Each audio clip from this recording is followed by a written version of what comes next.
Hello, in response to a commenter, I believe his name was Ed DeWitt. Then he had a call sign behind there from Canada, I believe. Anyway, he wanted to know how I mounted this head on here, the FTM-400 and the FT-891. He wanted to know how I mounted it on there. What I did was, you can see these little mounts down here. Sorry for the dust. These mounts down here are from my FTM-400, and I had another one from an FTM-100. They're identical mounts. What I did was I'll see if I can do my best to get an angle of this and how I did it. But anyway, I put the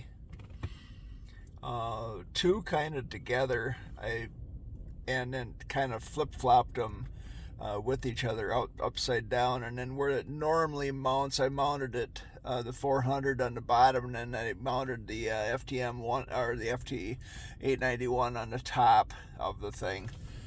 I don't know if you can see that or not. Hopefully you can see what is going on there. And if you look, this is that flat bracket mount that comes with the Lido. This is like the really heavy duty mount setup. There's a bracket that comes with it, and I ordered another one thinking I might need another one, but I was able to get by with just the one. And what I did was I just took some DX Engineering speakers. I think they're made by MFJ or made by somebody else. I mounted those, kind of beat up, I see. They mounted those. I had to kind of do some drilling in the brackets of the speakers to get those mounted.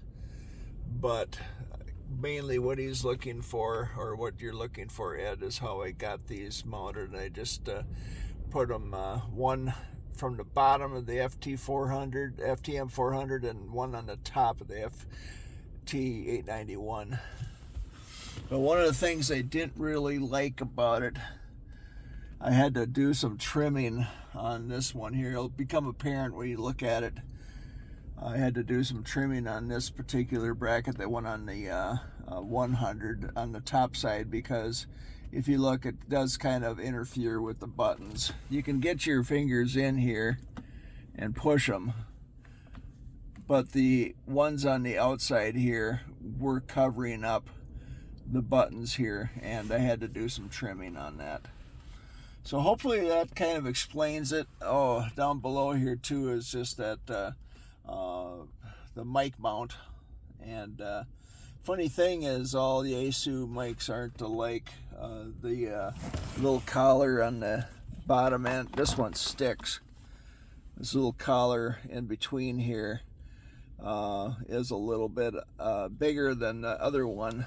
And what I need to do is just take and maybe file this down just a little bit so it goes in there easy. But other than that, it doesn't go in there very easy. You just have to kind of push it down in there. But this one comes out, goes back in. Something hanging onto my thumb there. It must be glove fuzz. Anyway, here we go. That'd be it. Hopefully this helps you out, Ed. Take another kind of shot at it here. Maybe I can get a shot at it from this direction. Yeah, I don't know. It's hard to say if this is going to help you out or not, but that's what those brackets are. The ones for the heads on the FTM 400 and the FTM 100. Luckily I had saved them. Head brackets. Have a great day. Thanks for watching. I hope this helps you out, Ed. Have a great day.